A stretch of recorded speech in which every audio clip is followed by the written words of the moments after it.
Hoy más que nunca necesitamos hombres y mujeres que puedan entender su llamado, claro, que puedan conocer para qué vinieron a este mundo, a esta tierra, pero no solamente conocer su llamado, sino que entiendan los tiempos que estamos viviendo. Todos nosotros sabemos que Dios es el que da propósito para la vida, y cuando vinimos a Cristo, pues esto fue lo que sucedió. Cuando nosotros vinimos a Cristo, en ese momento comienza esta aventura de descubrir para qué vinimos a este mundo y poder entender cómo podemos, a través de nuestros dones y talentos, cómo podemos traer el reino de Dios a la tierra. Y en esta mañana yo quiero compartir lo que el apóstol Pedro nos enseña, la última carta que él deja antes de su partida. Y como Pedro conoció, entendió su llamado y cómo pudo terminar victorioso su llamado, cómo pudo cumplir con lo que Dios tenía para él. En sus comienzos no fue, ustedes saben de la historia de Pedro, que al principio en su caminar con el Señor tuvo sus tropiezos, sus debilidades y cayó, pero cuando se levanta y entiende su propósito, su llamado, su destino en Dios, entonces vemos a un Pedro terminar su vida victorioso. Y cuando él va a morir, entonces dice esta carta de segunda de Pedro, dice: me es necesario que después de mi partida ustedes recuerden esto que les voy a decir, que fue lo que me ayudó a mí a vivir una vida productiva, a no naufragar en mi fe, y por eso Dios me va a dar una amplia, dice, y generosa entrada al reino eterno de su Hijo. Vamos a ver entonces el consejo que nos da Pedro aquí. ¿Por qué tenemos nosotros que preguntarnos por qué el pueblo judío ha podido permanecer en tiempos tan difíciles hasta el día de hoy? Tenemos que preguntarnos qué es lo que a ellos los ha hecho fuertes en medio de la prueba. ¿Qué es lo que ellos han tenido en tiempos cuando no veían futuro, cuando creían este es el fin de nosotros como pueblo? No sabían sobre el futuro que les deparaba. No sabían hacia dónde iba la historia. Pero ¿qué les ayudó a permanecer? Y es lo que Pedro, el judío, nos enseña en sus cartas.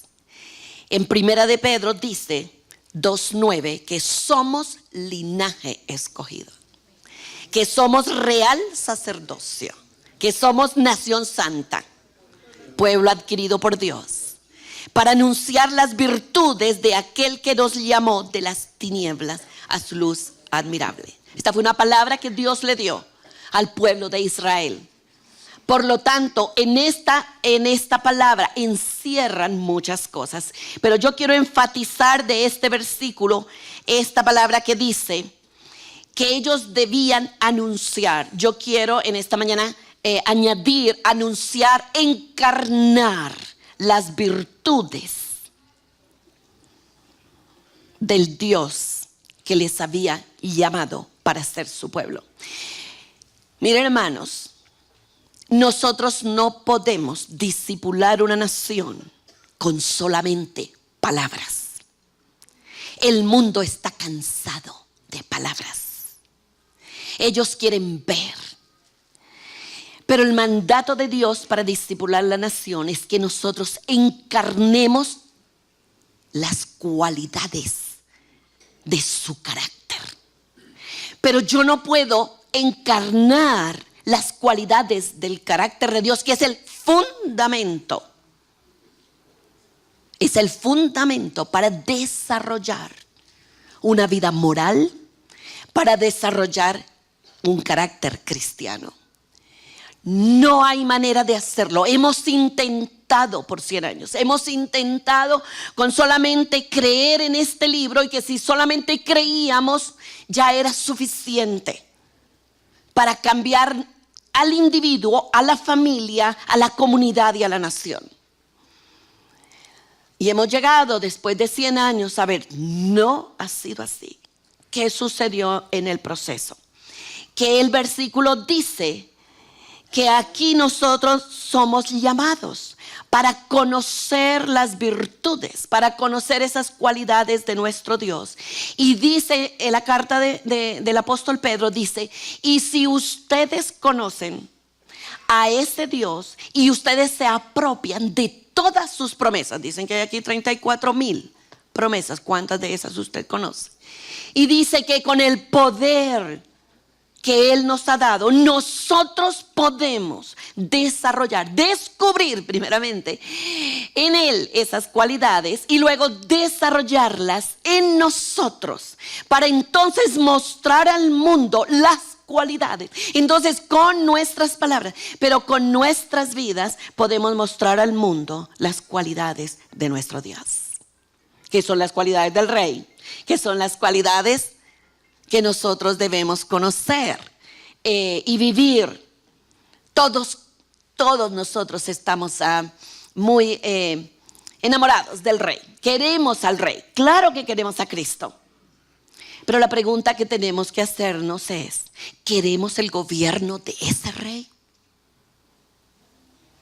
Y para conocer y vivir el gobierno de ese Rey hay que conocer su carácter.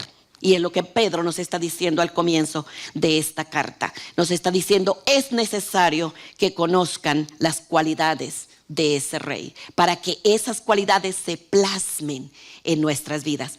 Y además de eso, Pedro está diciendo, después de que ustedes contemplan las cualidades de ese Rey, quiero yo mostrarles cómo las desarrollé en mi propia vida, esas cualidades. Y una de las cosas que Pedro está diciendo es, primero debes conocer tu identidad en Dios. Y es el secreto. Si nosotros no conocemos nuestra identidad en Dios, lo que Él ha dicho de nosotros, vamos a estar viviendo desde un paradigma, desde una filosofía darwinista. La mentira que ha llevado a tantos de nuestros jóvenes a abandonar la iglesia y a suicidarse, a vivir una vida sin propósito, porque cuando nosotros no aceptamos la verdad de Dios de Génesis capítulo 1, cuando nosotros estamos sin visión de quiénes realmente somos, mi vida no es más grande de lo que yo visualizo sobre mí mismo. Escucha, joven. Por lo tanto, si mi identidad no está fundamentada en la verdad que Dios ha dicho, que fui creado a imagen y semejanza de Él y que tengo dones y talentos que necesito descubrirlos y desarrollarlos y apuntar bien alto con ese don para traer el reino de Dios a la tierra, entonces yo voy a vivir desde la mentira darwinista. ¿Cuál es la mentira darwinista? La mentira darwinista es que no existe Dios, no existe nada trascendental. Por lo tanto, yo soy producto nada más que de la materia, más el tiempo, más el azar. Y yo vine. Ahí, ese soy yo. Si yo vivo desde esta mentira, desde esta perspectiva, pues entonces yo vivo en oscuridad, en tinieblas, estoy ciego. ¿Y qué hago cuando yo estoy ciego? Usted ha visto a una persona que ha perdido su vista física. ¿Qué hace el ciego? Compensa su ceguera de varias maneras para poder seguir siendo funcional y no ser una carga. Imagínese esto a nivel espiritual. Cuando yo no acepto la verdad que Dios ha hablado sobre mi vida y cuando no he intencionalmente buscado el propósito por el cual Él me trajo al mundo, yo voy a vivir compensando. Pero esto es más grave, esto tiene consecuencias eternas. Porque a nivel espiritual, ¿qué voy a hacer cuando no creo que fui creado a imagen y semejanza de Dios, con dones y talentos que me ha dado, un capital interno riquísimo, un potencial, impresionante dentro de mí, como el potencial que existe en una semilla, así dentro de mí para ser desarrollado. Cuando yo no acepto la verdad como Dios la ha hecho, ¿sabe cómo compensamos, hermanos? Nos resignamos. Vivimos una vida pasiva. Vivimos en el fatalismo, que será, será. Creemos que nuestro destino está escrito en las estrellas, que por lo tanto no puedo cambiar la historia. Pero la Biblia dice que usted escribe su propia historia, su propio libro. Y que tiene a Dios, Padre, Hijo y Espíritu Santo promesas. Tiene el carácter de Dios para que usted pueda cumplir con ese propósito. ¿Qué más hacemos cuando no tenemos una vista clara de lo que Dios quiere para mi vida? Nos amargamos. Nos resignamos, nos amargamos nuestra vida, no disfrutamos de toda esta creación hermosa y preciosa que Dios nos ha dado. No puede disfrutar ni del plato que se come, que tiene frente a usted. No lo puede disfrutar. No puede disfrutar de las relaciones. Dios nos creó para relacionarnos, pero no las puede disfrutar. Por lo tanto, nuestras vidas no son más grandes que nuestra visión. En otras palabras, lo que vemos es lo que somos. Y usted no tendrá metas más altas en su vida. Usted no sencillamente se entregará. ¿Qué será? Será. Yo no hago historia. No hay nada que yo haga para cambiar la historia. Pero los hombres que han dejado un legado siempre conocieron su llamado y dejaron que Dios ordenara su destino. Porque Dios nos da visión sobre lo que Él quiere para nosotros, pero también Él ordena nuestro destino.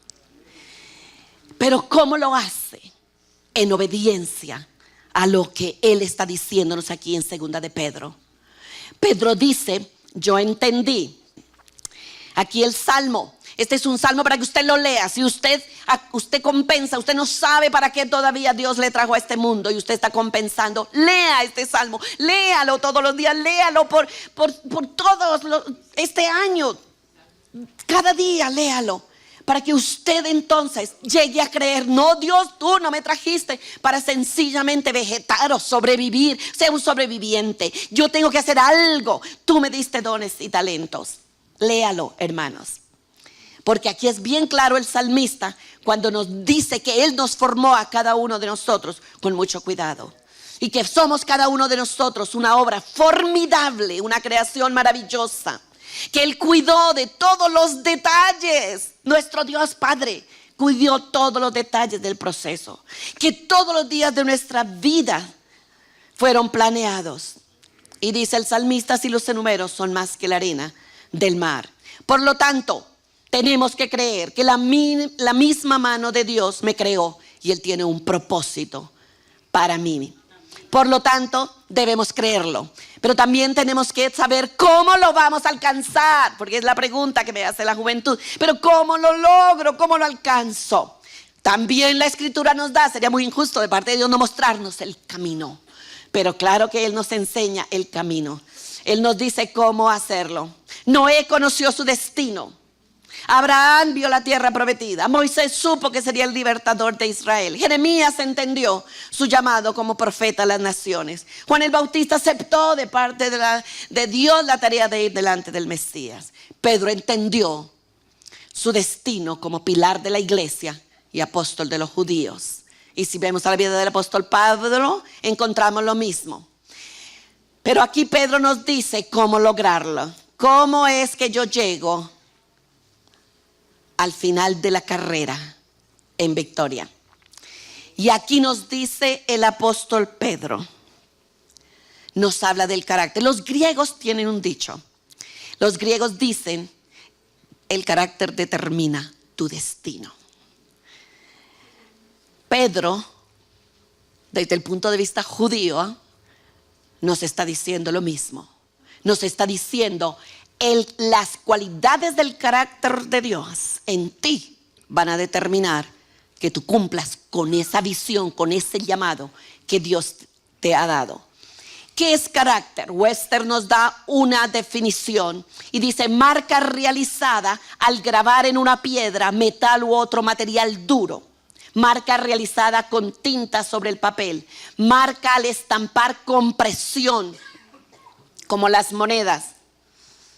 Cualidades impresas por el hábito en una persona y en la naturaleza. En este momento usted puede evaluar su carácter si usted observa los hábitos que usted tiene en su vida.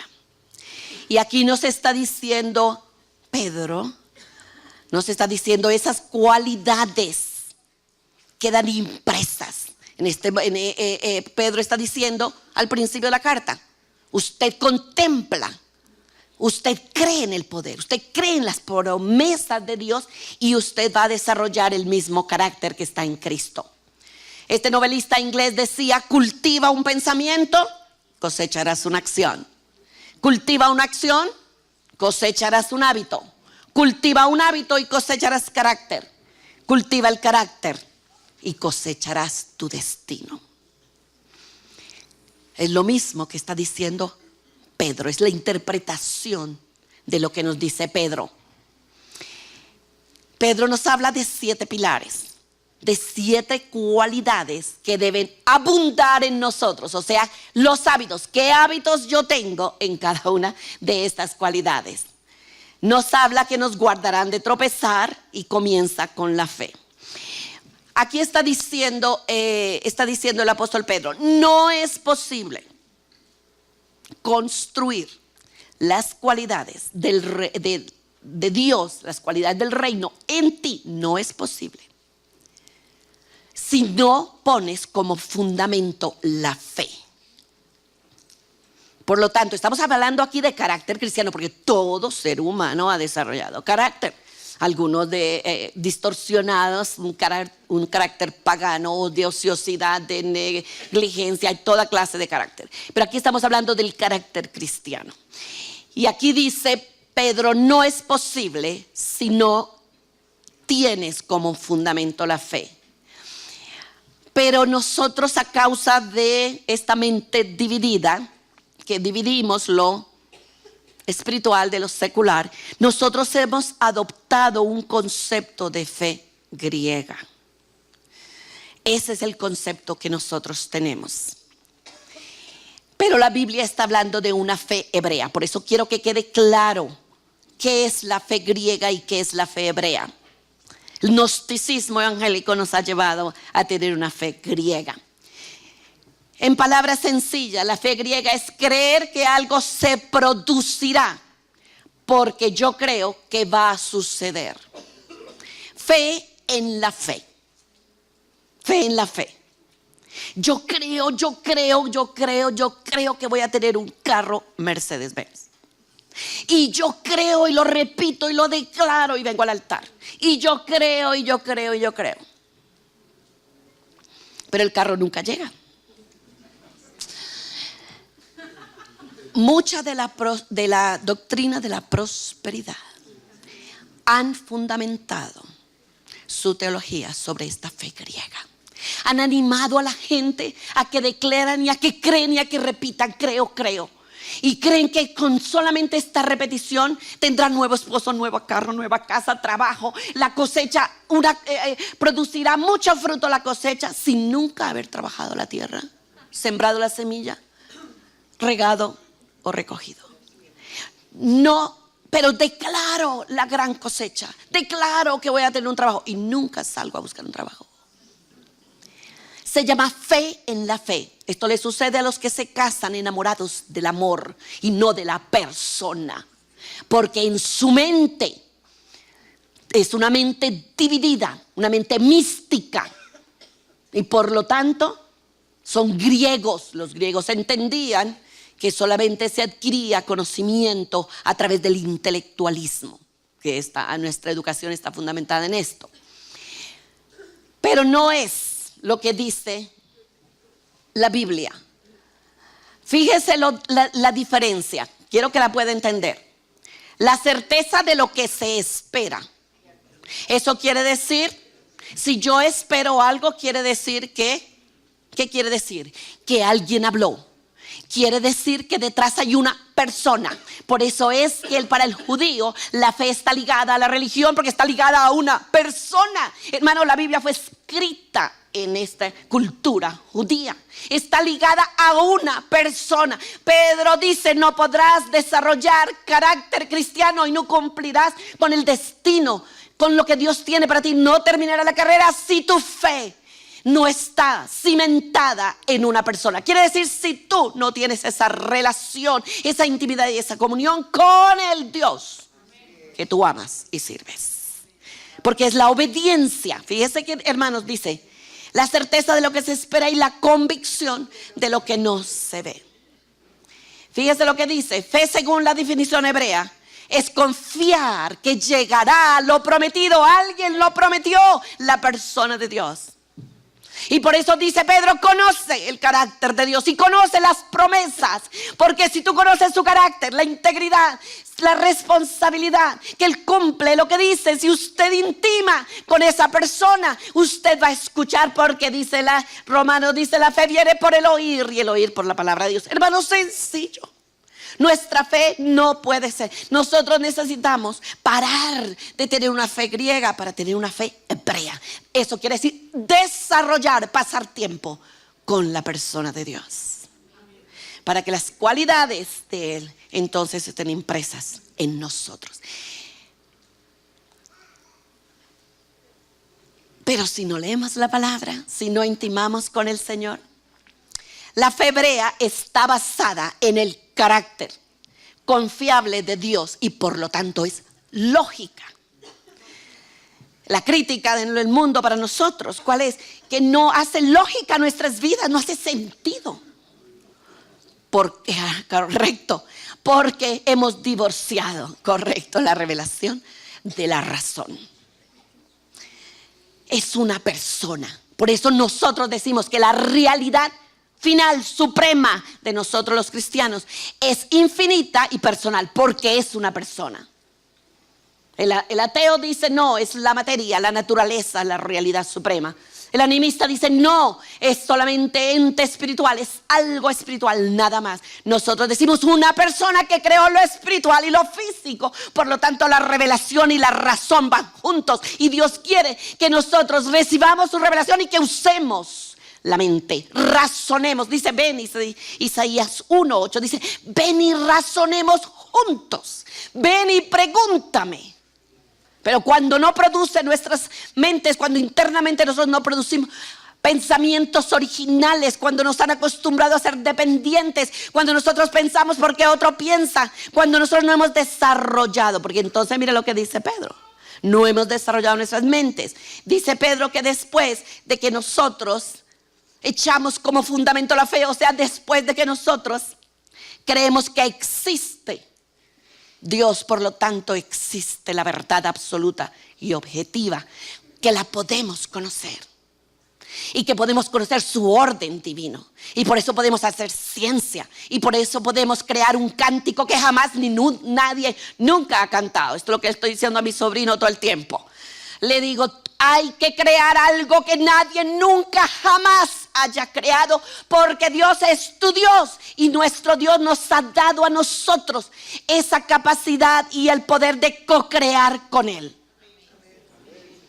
Y la meta es a esto, debes apuntar a lo más alto, debes apuntar en relación con el Creador, porque Él sí que no quiere que trabajemos separados de Él. Él dice, tú me conoces, tú descubres los secretos, tú intencionalmente trabajas con disciplina, con integridad, con virtud, vamos a verlo, y entonces yo te daré los secretos. Yo te voy a descubrir algo que jamás ojo haya visto, oído haya escuchado, algo que jamás nadie nunca, sea en el comercio, o sea en el arte, o sea en la ciencia, en cualquiera de las áreas, porque todas le pertenecen a Él.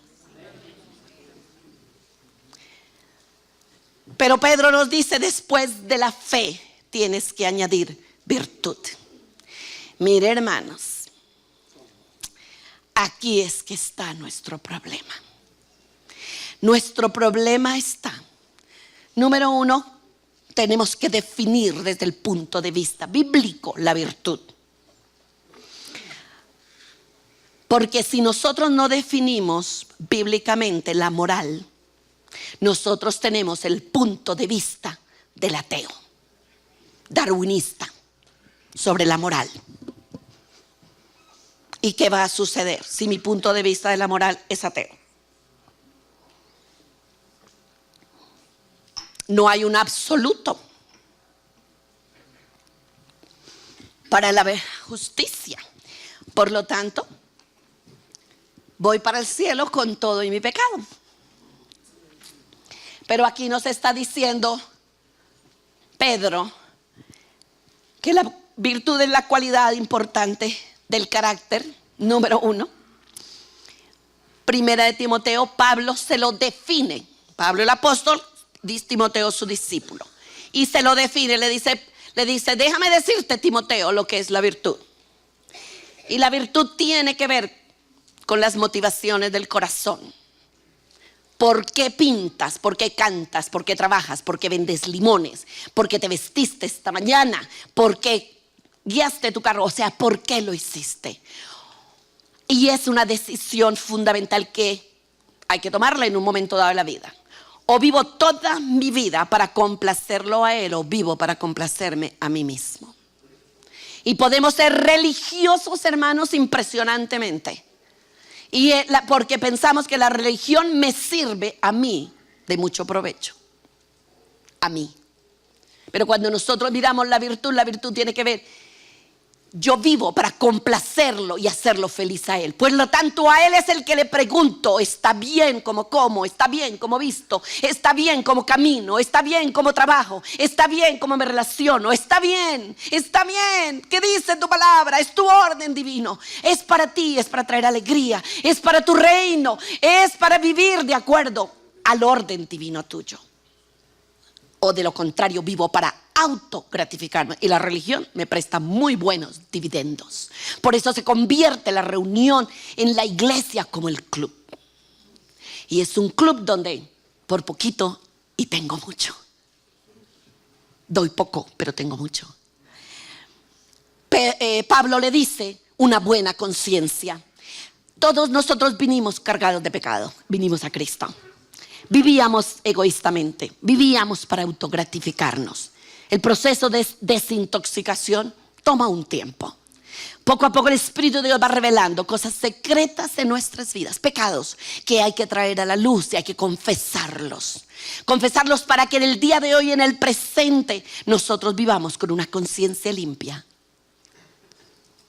y una fe no fingida. Cuando hablamos de la fe, estamos hablando de una fe hebrea. Quiere decir confiando que Dios es el que guía la historia. Por lo tanto, cuando escucho la guerra, la explosión aquí, que el río se inundó, que el huracán se llevó la isla, que cuando escucho todas estas malas noticias, que el fuego acabó con un pueblo allá en Grecia, que el fin del mundo, el fin, Cristo ya viene. No, hermanos. Lo que quiere decir aquí es que usted tiene esa confianza en la persona de Dios y usted cree que el flujo de la historia, Dios está en control. Por lo tanto, la mala noticia no me descontrola emocionalmente, no me lleva de psiquiatría. Sigo disfrutando. Me gusta la biografía de Bonhoeffer cuando estaba metido en la cárcel en aquel túnel y llegó el día de su cumpleaños. Él solamente veía un rayo de luz en aquella celda. Y por ese rayo de luz veía un árbol. Y él disfrutaba el árbol y disfrutaba del cántico. Y cuando llega el día de su cumpleaños, viene su papá, su novia en ese momento, le traen un bizcocho, una celebración, y él le regala una reliquia que había pasado de como de 700 generaciones para acá. Y viene su padre, su madre, su novia para celebrar y le dan ese regalo. Y yo pensaba dentro de mí, qué desperdicio en una celda. ¿Quién se quedó con ese? Era un vaso de un valor de historia impresionante. ¿Pero por qué lo hicieron? Porque ellos vivían en el reino de Dios. Porque ellos vivían que todo momento de la vida había que celebrar. Y había que celebrar la bondad, la misericordia, la fidelidad, la justicia de Dios. Y aunque él estaba en esa celda y sabía que lo iban a matar, él sabía que Dios estaba en control de la historia. No tenía nada que temer y podía celebrar la vida. Cuando usted no celebra la vida, cuando usted es el fin del mundo porque ay, perdí el trabajo, o se fue, o ay, le pasó y es el fin, hoy día, y usted vive un día amargado y usted vive un día sin esperanza, usted perdió ese día. Pero entonces tiene que pensar en la virtud, decir, ¿dónde está? ¿Qué está pasando en mi vida? Porque, hermano, lo opuesto a la virtud es el vicio. Y sabe, encontramos en el pueblo de Dios gente viciosa en la amargura. Es un vicio. Es más, si no tienen una noticia mala en el día de un familiar o de algo, la buscan. Llaman a la hermanita que saben. Ellos saben exactamente a quién llamar para que les cuente algo bien triste y poder estar tristes. Es más, hermanos, es más. Ni siquiera nosotros. ¿Sabe lo que dice nuestra cultura latinoamericana pagana? Tantas mentiras que hay en nuestra cultura. Y en la manera que nos relacionamos y nosotros hacemos amistad es sin propósito y sin sentido. Y nos gusta pasar tiempo juntos para perder el tiempo. Porque no nos reunimos, dice fulana, quiero reunirme para tener oración e intercesión por la India. Hermana, quiero llamarte para compartir la escritura. O para que las dos vayamos a visitar al enfermo. No, hermano, podemos pasar las horas muertas hablando de chismes. Y al final del día, ¿qué obtuve? Nunca hay evaluación, no hay virtud, hay vicio. Por eso es que papá y mamá en el hogar, mamá en el hogar, desde bien pequeñito, le enseña a su hijo a vivir por su conciencia y a archivar en su conciencia virtudes, no vicios. Pero cuando no está mamá en el hogar, ¿en la guardería lo van a hacer? ¿En la escuela lo van a hacer? ¿Quién va a civilizar a ese ser humano? Ni en la guardería ni en la escuela. Dios se lo entregó a papá y a mamá. Y se supone que mamá entonces ayude a cultivar virtudes, un corazón noble. La virtud tiene que ver, ahí está el versículo, la virtud tiene que ver con la pureza de corazón. La virtud, y está llena la Biblia de estos versículos, pero la virtud está ligado, no puedo dejarlo pasar. La pureza de corazón está estrecha vinculada con la pureza sexual. Acabo de venir de un campamento de jóvenes. Cuando llegamos a este punto, los dividí en grupos pequeños de 8 personas, de 12, de 13 años, de 14, teníamos hasta 40 años. Y fueron a trabajar. Unos trabajaban en las enfermedades venéreas. Trabajaban de por qué. En Latinoamérica se calcula que hay 35, en el mundo 80 hoy enfermedades venéreas, entre ellas una que produce el cáncer cervical. ¿Por qué hemos caído en esto? No hay virtud. Otros, los chiquititos, fueron a trabajar en la pornografía. Esta industria que produce tanto dinero. Las estadísticas los tenían asombrados. ¿Dónde estaba mamá? En el hogar. ¿Dónde estaba? Por lo tanto, no estaba archivando en mi conciencia, en mi corazón, virtudes, sino vicios al entretenimiento, a las redes, a la pornografía. Yo he ministrado hasta niños de 6 años ya atados a la pornografía, entrando, porque la pornografía no es más que participar en orgías sexuales a nivel mundial. Cuando usted observa, cuando usted mira un cuadro, cuando usted mira una imagen y 10,000, 20,000, 10 millones más están mirando el mismo cuadro, usted participa de orgías sexuales. No hay virtud en su corazón. Dios bendice a los que tienen un corazón puro, pues ellos verán a Dios.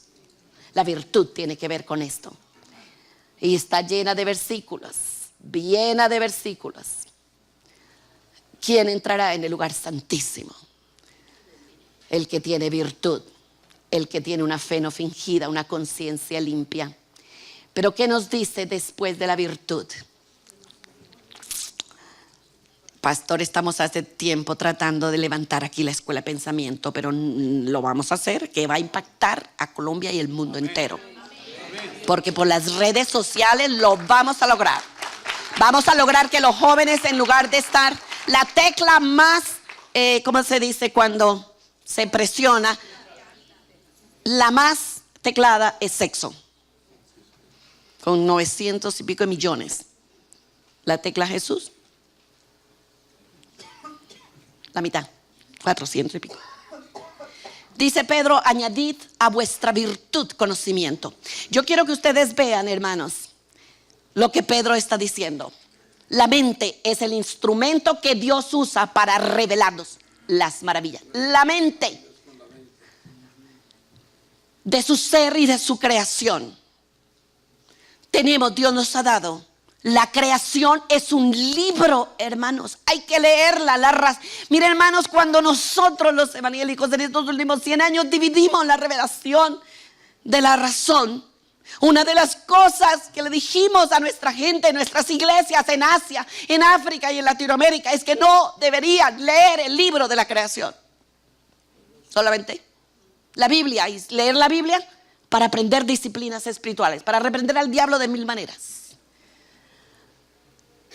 Pero nosotros tenemos no solamente la Biblia, sino también tenemos la creación, que es obra de Dios, que hay que aprender a leerla. Hay que leerla, hay que llevar a nuestros niños pequeños, hay que llevarlos al campo para leer, para admirar, para descubrir los secretos que Dios ha puesto en la creación. Porque si no leemos la creación, no tendremos ciencia. Por eso, como país en Latinoamérica no hay ciencia.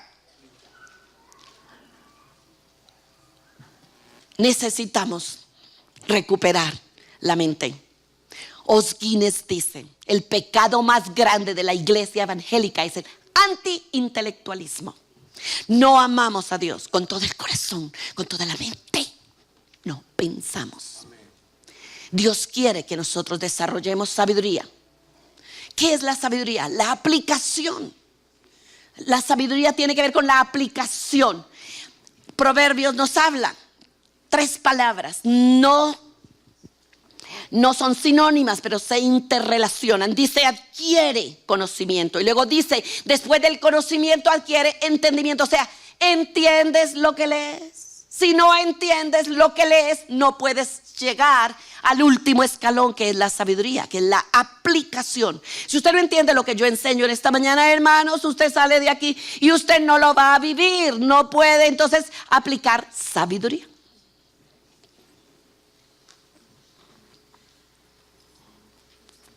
Pero mire lo que dice, el uso apropiado del conocimiento, escoger el fin más honorable y los mejores medios para alcanzarlo. ¿Qué sucede, hermanas?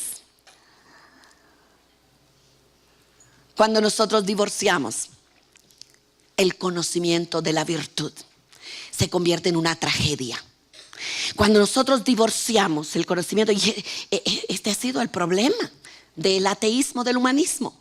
Ellos han divorciado el conocimiento de la virtud. Porque número uno, ¿qué fundamento ellos tienen para la moral?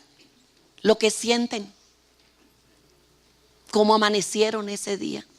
No hay un fundamento estable, fuerte, firme, como son los 10 mandamientos. Pero no cree que Dios existe, no hay nada trascendental. ¿Quién decide la moral? Pues cada grupo en este momento, los grupos minoritarios están decidiendo. El lenguaje está decidiendo la moral en este momento. Por lo tanto, va cambiando de generación en generación. Si nosotros no cultivamos la virtud antes del conocimiento, se convierte el conocimiento en una tragedia. ¿Por qué? Bien sencillo.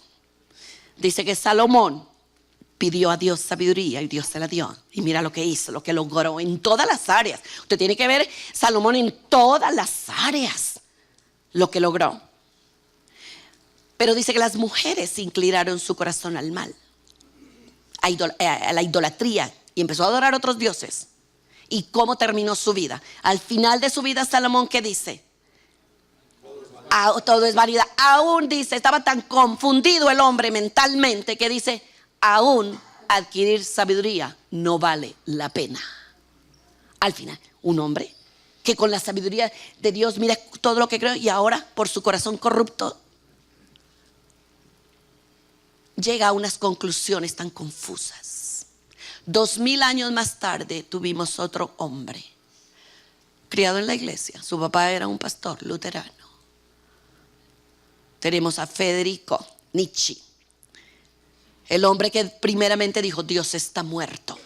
La inmoralidad en su vida, adúltero, inmoral, murió de sífilis, una mente brillante a los 40 años.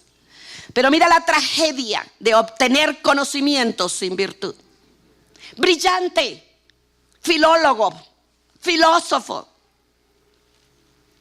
Hoy nos gobierna Darwin, Malthus y él. Hasta el día de hoy nos gobiernan. Su manera de pensar es lo que dirige nuestras vidas cada día. Pero no cultivar la virtud, desarrollar la mente, conocimiento sin virtud, sin moral, tragedia. Mire dónde terminamos. Pero quiero terminar con esto. No puedo terminar diciendo esto del conocimiento. ¿Sabe lo que dice? Hay 3 formas prácticas para fortalecer la mente. La mente es como un músculo. ¿Cuántos saben que yo no soy atleta? Cuando ustedes me miran a mí, ¿verdad? ¿Por qué? Porque saben que no soy atleta. Pero dice Yalene, no tienes desarrollados los músculos. Es verdad, no, de aquí a la puerta me fatigo. No lo he hecho. Yo quiero que usted piense, la mente es un músculo. Y es un músculo que si no se ejercita, termina como yo. Se atrofia. Es débil. No tiene fuerza. ¿Cómo entonces? ¿Qué necesito usar? Necesito pensar. Hermanos, desgraciadamente la imagen le ha robado a nuestros niños la capacidad de pensar y razonar. Y la educación pagana griega de nuestras escuelas, cristianas y no cristianas, déjeme decirle, le ha robado a ellos la capacidad de pensar. Hoy son dependientes. Hoy ellos gritan y dicen: no me pongas a pensar, dime lo que tengo que hacer. Tuve un ejercicio con los jóvenes allí en Cali con esto. Y uno de los ejercicios, viene una mujer y le dice al joven: joven, ¿qué usted piensa de Colombia? Y él quedó en blanco. ¿Qué pienso de Colombia? Correcto. Y le dije: hermana, usted le hizo la pregunta equivocada. Usted tenía que haberle preguntado qué siente por Colombia. E inmediatamente el joven le ha dicho: oh, yo siento todo lo que siento por el fútbol. Pero la Biblia nos habla pensar y leer. Malas noticias para el joven. Y escribir. Dios creó por la palabra, nos dio a nosotros la capacidad de lenguaje. Nuestro cerebro está diseñado para las palabras. Pero hoy día le ha robado la tecnología, la globalización a nuestra juventud. El pensar en palabras, hoy son imágenes. Y por eso ellos no tienen vocabulario, no pueden entonces construir ideas. Entonces son presa fácil para los tiranos externos. Tiranos como políticos, tiranos religiosos, comerciales, tiranos artísticos. Es que ustedes dicen, pero es que este joven hoy día cae bajo cualquier tirano externo o interno. O cae en la pornografía, o cae en estos vicios, o cae en las redes, en una vagancia, en una ociosidad impresionante, en una falta de servicio impresionante. O listo para... Y se me fue el tiempo, pero a lo menos déjeme terminar con esto. Porque es tan el orden divino de Dios, es tan perfecto. Porque dice, y esto es lo que tiene que haber hecho papá y mamá en el hogar: establecer la virtud en el corazón del muchacho, para luego entonces cultivar su mente, leyendo con él, llevándole a los museos, que aprenda, hablándole en la mesa, no chateando, no con el teléfono en la mesa, no con el teléfono. Es prohibido en mi hogar, en mi mesa, con un teléfono. Y hablamos porque tenemos que usar las palabras, de lo contrario él será víctima de Petro y de quién sabe quién más.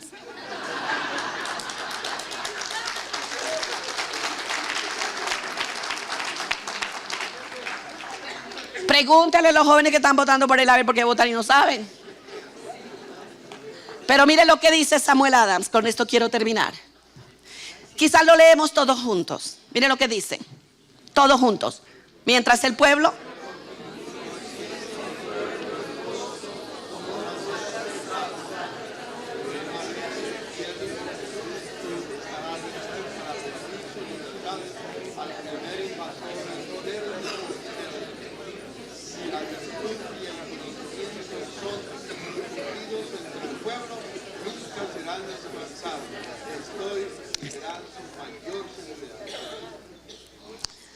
Cuarto presidente, cuando él termina, le pregunta a una mujer: ¿qué clase de nación nos han dejado en la Constitución? ¿Y qué le contesta a él?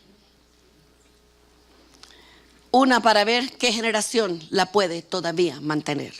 Porque la fortaleza de nosotros no está en la institución política, está en el carácter del pueblo.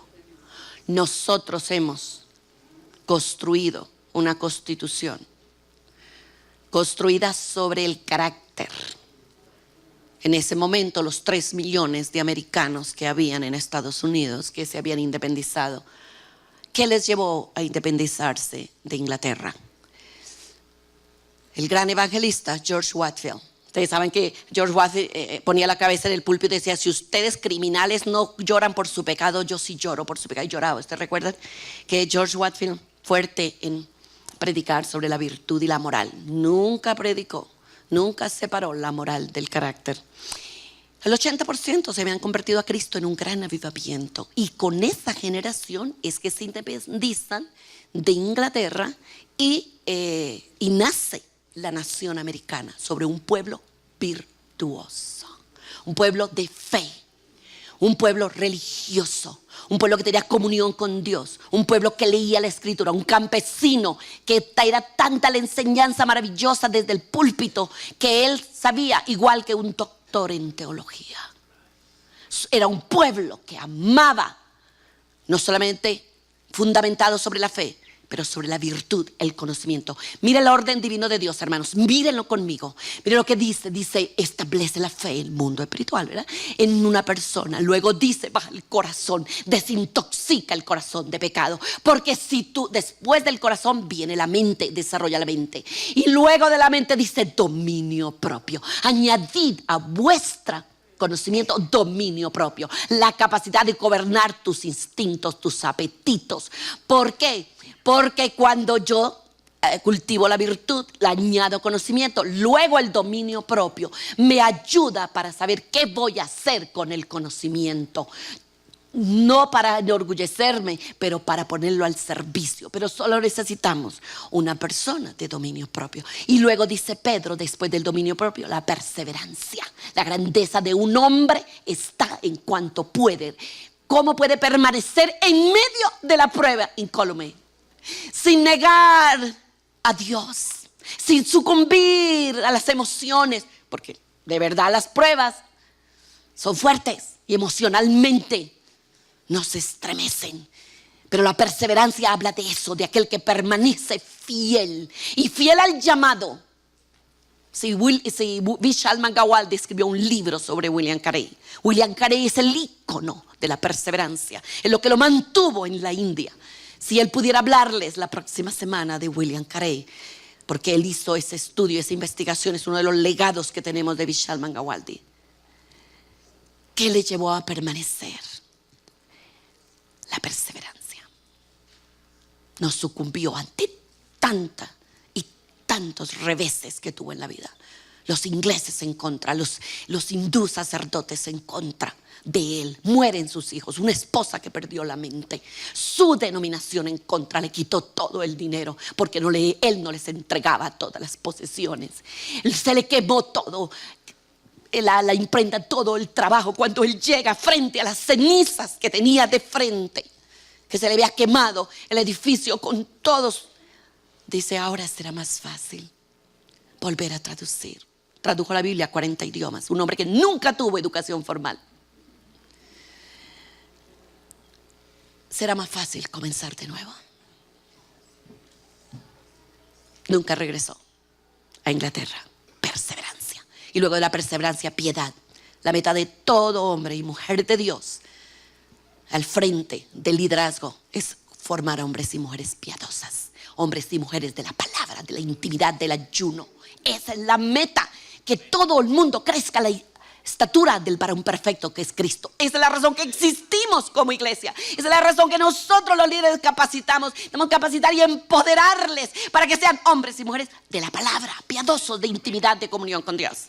Y luego dice afecto fraternal, hombres y mujeres de etiqueta, hombres y mujeres que leen la urbanidad de Carreño. Estuvimos un tiempo maravilloso con los jóvenes leyendo la urbanidad de Carreño en el retiro, leyendo los deberes hacia papá, los deberes a la patria, los deberes al hermano, porque fue un hombre que escribió, basado en la Biblia, sobre nuestros deberes. Y por último dice, entonces sabrás lo que es el amor. Vamos a estar de pie y orar y decirle: Señor, ayúdanos. Ninguno de nosotros estamos aquí y podemos decir, ya todo eso está desarrollado en mi vida. Todos estamos en un proceso, todos nosotros. Dígale usted al Señor en esta mañana, dígale: Señor, estoy en este proceso de desarrollar las cualidades de tu carácter en mí. Estoy en el proceso de deshacerme de hábitos viciosos que no se alinean con la verdad, la justicia y la belleza. Estoy en el proceso de establecer la virtud en mi corazón, de amar el conocimiento, la lectura, de pensar, de originar mis propios pensamientos, de tener un juicio independiente, de conocer tu palabra. Estoy en el proceso de crecer en dominio propio, de poner control y límites a mis propios deseos, impulsos y apetitos. Estoy en el proceso, mi meta, la meta de mi vida desde que me convertí era crecer a la estatura tuya, Señor. Estoy en ese proceso. Todos los días me propongo crecer un poco más a la estatura tuya. Aprender a amar como tú amas, a servir a la humanidad como tú le serviste, a ser hombre y una mujer piadosa, a crecer en afecto fraternal. Gracias por la tarea que tengo por delante. Gracias por el llamado. Gracias por los dones y talentos. Gracias, Señor, por mi identidad. Está en ti lo que tú has dicho en tu palabra. Gracias, Señor, que tú sueñas conmigo con cosas grandes para traer tu reino a la tierra. Pero si no desarrollo estas cualidades, no lo lograré. Señor, ayúdame a concentrarme y enfocarme en poder desarrollar estas cualidades en mi vida. Y no hay límite a lo que tú puedas hacer conmigo. No tuviste límite con lo que pudo hacer William Carey, un hombre en un país tan corrupto, y cómo tú lo cambiaste. Ayúdanos. Gracias, Espíritu de Dios.